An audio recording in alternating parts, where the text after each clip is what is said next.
The first phase of the living donor evaluation process starts by the donor candidate completing the online health questionnaire. Once the questionnaire is successfully completed and submitted, the candidate will be taken to a screen confirming their submission and will also receive a confirmation email. Next, the donor team will reach out to the donor candidate with information to start the evaluation process.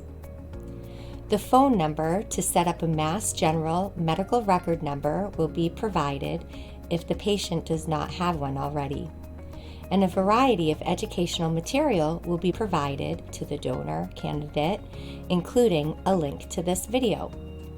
If there are any questions or concerns about the educational materials, the donor should reach out to the donor team for clarification. The donor candidate will need to sign a few forms to start the evaluation process. One, which says they reviewed and understand the information included in the educational materials and video.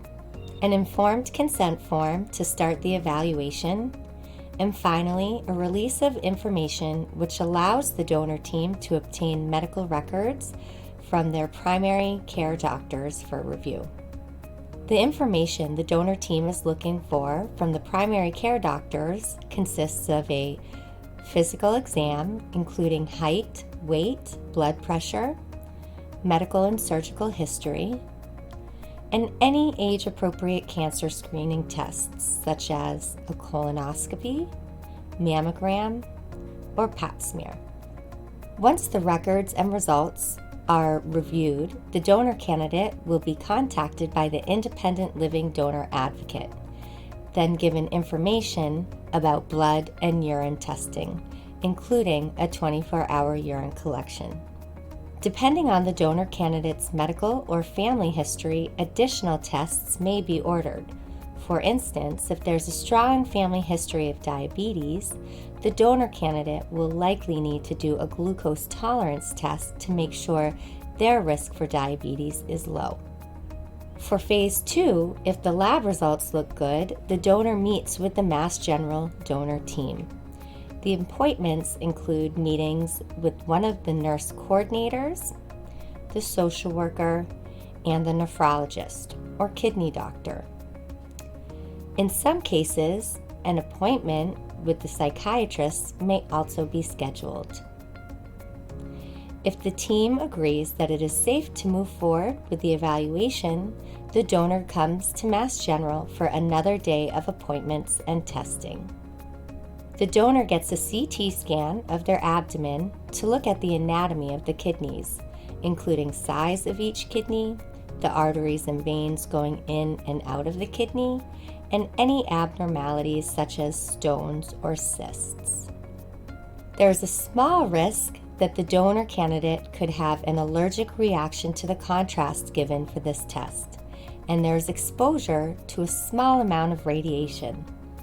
The donor then meets with one of the donor surgeons who will review the CT scan and determine which kidney looks best for donation. An EKG and chest X-ray will be performed to check for the basic heart and lung health. Any heart-related testing, such as cardiac stress testing, will be scheduled this day if required. Additional appointments with other providers, such as the psychiatrist or infectious disease doctors, will be scheduled as needed. The donor will also touch base with the nurse, social worker, and independent living donor advocate. Throughout the evaluation process, it is possible that a medical condition could be discovered that the donor candidate was previously unaware of. In these cases, the donor candidate may be ruled out for donation, but should follow up with their primary care provider for additional follow-up. Any treatment after the donor candidate is ruled out would need to be covered by the candidate or their insurance. For phase 3, once these appointments and testing are complete, the donor's information is brought to the multidisciplinary selection committee meeting, where the results are presented to the transplant team. One of 3 decisions will be made about the donor's candidacy. The potential donor can be approved, at which point we will discuss the next steps involved in scheduling the donation and transplant.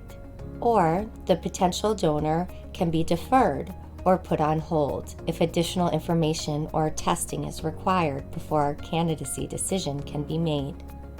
Once this information is obtained, the donor's case would be presented again at the selection committee meeting. Lastly, the potential donor can be declined if the committee feels that the donation is too high risk to proceed with living donation. Any donor candidates who are rejected at Mass General are welcome to go to another transplant center that may have different donor selection criteria.